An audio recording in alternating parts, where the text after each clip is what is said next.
y'all, it's Hope at Crafty Hope, and I am working from this mood board from Didi Katron and Mixed Media Jen on YouTube. They do our Mixed Media Moods each month in which they make a project inspired by their mood board, and I just loved those yummy plums and purples in that mood board that I had to play along. So I am using a Dylusions journal, and I put some masking tape down the middle to keep anything from running through and added a bit of gesso to most of the page. I didn't cover the whole thing, and then dried it a little bit before adding a couple touches of some different purpley colored washi tape, just kind of randomly on there and whatever. I just wanted some texture kind of in the background to added that purple almost immediately on there. Now I really love the yumminess of those purpley plum violet shades that were on there. It just felt passionate and beautiful, and I've never worked with a mood board like that, so I thought, okay, well, I'm gonna jump in on this one because I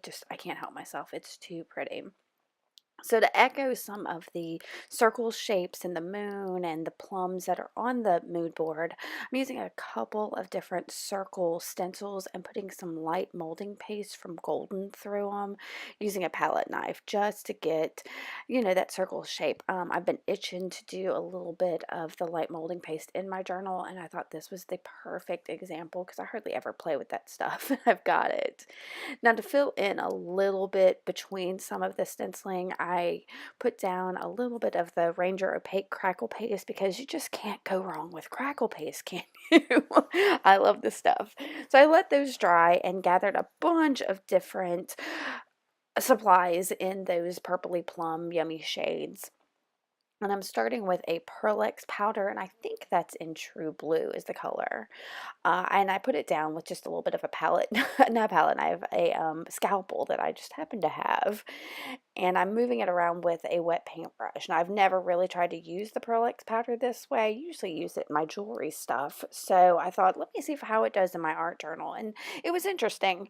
It did give a little bit of color, not much. Now this I'm working with here is a Twinkling H2O, and I think it's in passion fruit.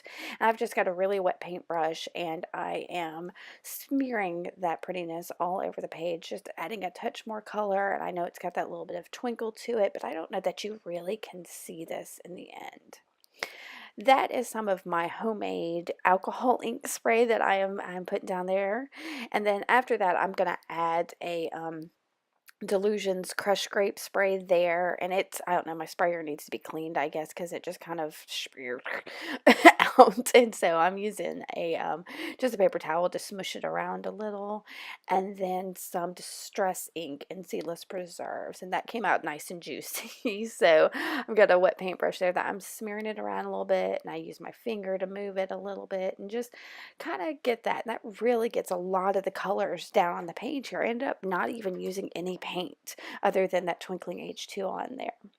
That is a Ken Oliver Color Burst in Violet. I love this. This really got that deep, dark, purpley plum on there that I liked on the mood board. So I just kind of sorted it on there a little bit and used a wet paintbrush to get the color down there and move it around.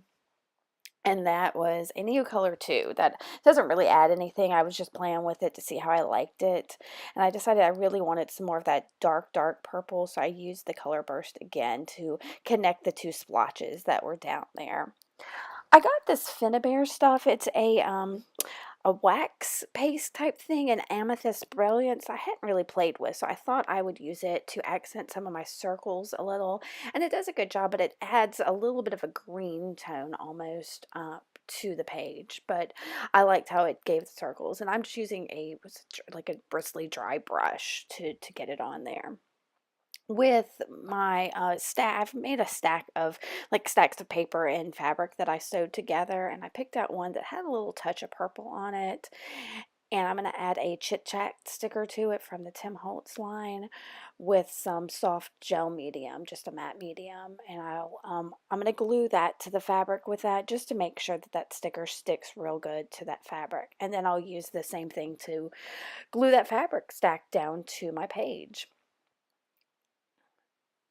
Just like that. And I'm going to make sure I cover it real good so nothing pops off here. I'm going to just use my finger there to stick. There we go. Just stick it down like that. And so I'll I think that's a couple of different shades. Oh no, I'm trying to accent some of the crackle. So I end up using a graphite pencil and just kind of rubbing that over some of the crackle so I can see some of the cracks. And then I've got some watercolor pencils that I'm just scribbling around the outside of the page. I want it to extend the color to each end of the page really well. So I just scribbled a little bit with those watercolor pencils, and I'm going to do it around the sentiment there too in just a second to make sure it's kind of right there in the middle of it. And with that, it's done. I really enjoyed having this inspiration. I'm definitely going to play along with other mood boards in the future because I really like the idea of springing from something and not just throwing a bunch of stuff at a page. So thanks to Dee Dee and Jen, and I hope you enjoyed this. Give me a thumbs up, subscribe, and come back later to see what else I have. Thanks guys. Bye.